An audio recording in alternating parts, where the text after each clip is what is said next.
Hello, guys, welcome once more to Hollywood Recapped.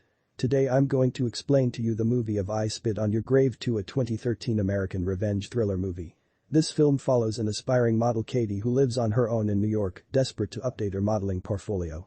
She innocently accepts an offer to have new photos taken. On the other hand, her journey quickly turns into her worst nightmare of abuse, torture and kidnapping. In the end, what really happened? Does Katie takes her revenge on her captors?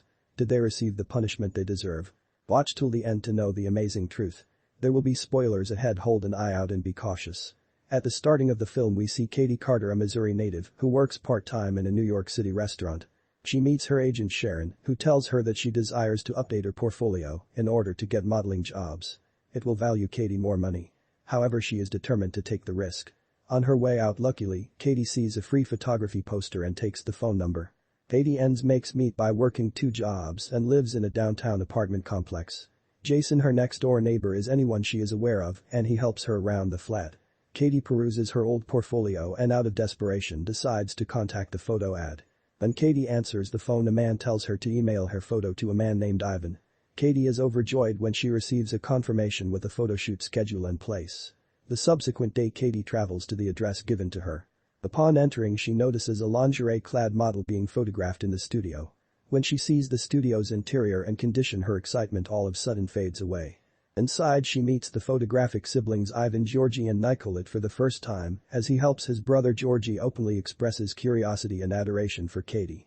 All at once, Ivan takes a break from photographing Katie and informs her that her pictures aren't coming out properly because of her apparel.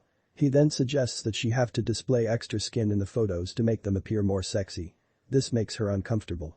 So Katie walks out of the building, despite Ivan's persuasion that showing skin is regular in their industry.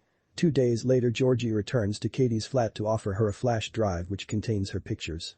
She reluctantly accepts it, however, because she is uncomfortable with him, she does not welcome him in. Later on, Georgie spends that night looking through his replica of Katie's photos, which intensify his feelings for her. At middle of the night, Katie is awoken in bed by the sound of camera shutters. She is stunned to find out Georgie is secretly filming her throughout the bed. So she electrocutes him in self-defense. As she rushes to the door, Georgie is simply in time to halt her. He brings Katie back into the room and hits her on the head repeatedly till she collapses and gets weak. Georgie gags and ties her to prevent her from making a suspicious noise, preparing his evil plan on Katie. Jason hears Katie's muffled screams from below and rushes down to check on her. He's taken back by what he sees. When he walks in, all of a sudden Georgie appears from a nook and begins stabbing him to death. Katie stares at Jason's dead body as Georgie pushes himself on her.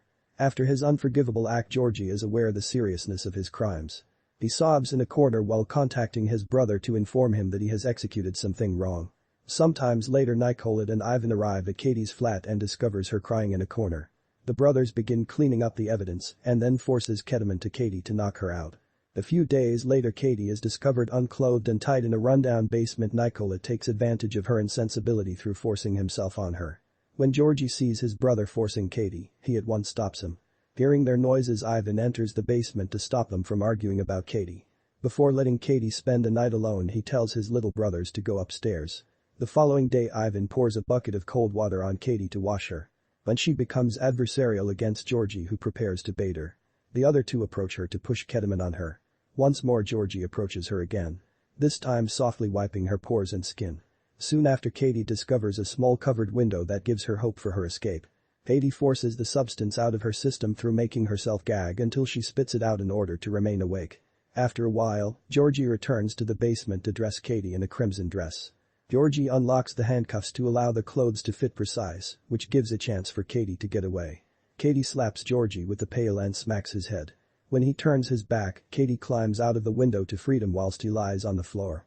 However, she finds herself in a foreign city with no one keen to assist her. She notices signs in a different language and alphabetic characters which shocks and perplexes her even more.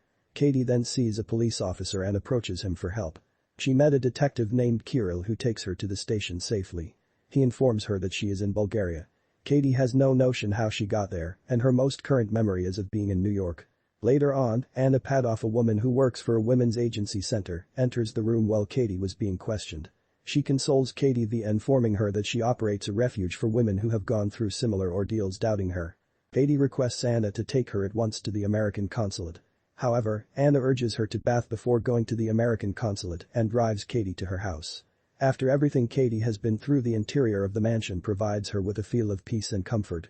Anna lovingly courses Katie downstairs, saying she has more clothes, but Katie is once again confronted with her worst dread. The familiar experience of danger strikes her before. She really realizes the place. She is to her shock that Anna is the boy's mother, and her benevolence was in basic terms a ruse. Anna even slaps her before Ivan brings Katie to the bed. Later that night, their family friend Valko comes to meet Katie, as if calling Katie's derogatory names wasn't enough. He begins to bully and threaten her. He then electrocutes her over and over. Upstairs, Anna turns on the song to drown out Katie screaming. After Valko has left, Katie sobs and lies lifeless in the basement. Katie collects all her strength to softly slap Ivan in the face as he comes to take a look out on her. He is enraged that she still has no fear of them, so he beats her mercilessly, leaving her wounded and bloodied. She then notices the boys excavating a hole in the basement. Katie has lost all her strength to even react to the trio's plan to bury her alive before putting Katie into the box. Nicolette rips off her costume and throws it to Georgie. Georgie then places Katie's crucifix necklace inside before covering it and burying her, regardless of the fact that Georgie is to blame for the mayhem. He expresses sorry for his conduct. Katie could only cry inside. Due to the injury sustained, she was unable to shout or move. Simply as Katie assumed it was her final resting area. The floor beneath Katie collapses, releasing her from the box. She tumbles into the sewer system below, where she recovers over time. Katie then finds a sewer that goes to a local church, where she begins to steal her food. She meets the father demon, who discovers her taking meals from his pantry. Katie declines the priest's offer of food from his table and refuses to spend time with him. He permits her to take food and clothing of her choice. Next day, Katie emerges from the sewer to make her way to the American embassy. Then again, as she approaches the building, she decides to turn around and decides to stay. Katie then reaches the church, much to Father Demon's amazement, due to the fact the priest sees her as a crime victim. He gives help and aid, and he advises to contact the authorities, but Katie prevents him from doing so. When Katie leaves, Father Demon discovers that she has left an open Bible page with the words "Vengeance is mine." The following day, Katie starts her plan for the vengeance. Her first act will be to steal cash from Anna's house in order to buy materials and weapons. She succeeds in this and moves on to her.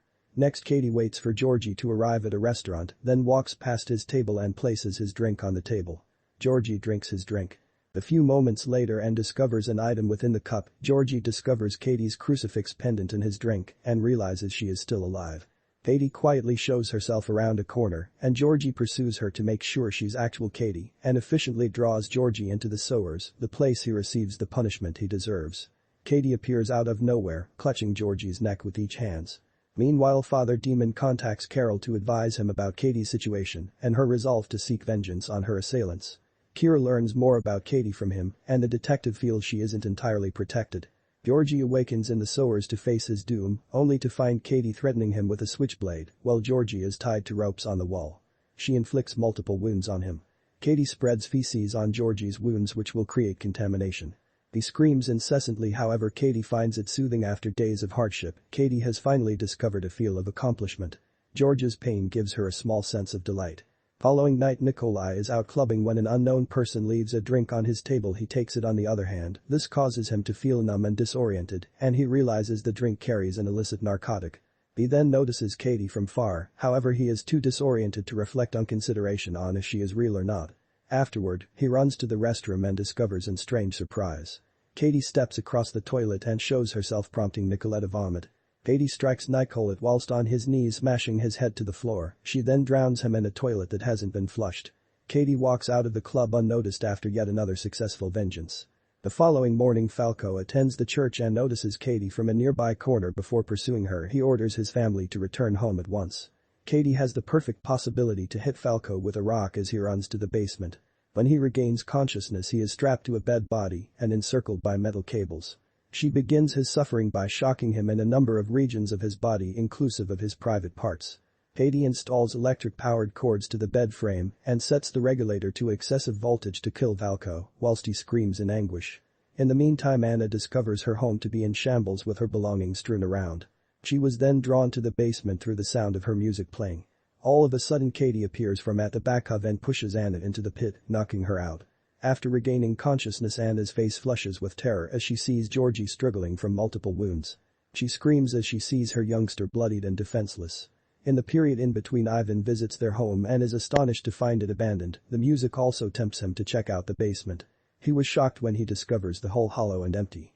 In pursuit of answers, he ventures into the sewers, where he discovers his brother chained to a wall. As he tries to arouse Georgie, Katie smacks him in the head, knocking him out. After some time, Ivan wakes up bound to a table with Katie beside him. Before locking the container, Katie gets rid of Georgie's gag to show her son's gradual death. Katie then concentrates on harming Ivan, employing a system that crushes his private areas while making him aware of her soreness.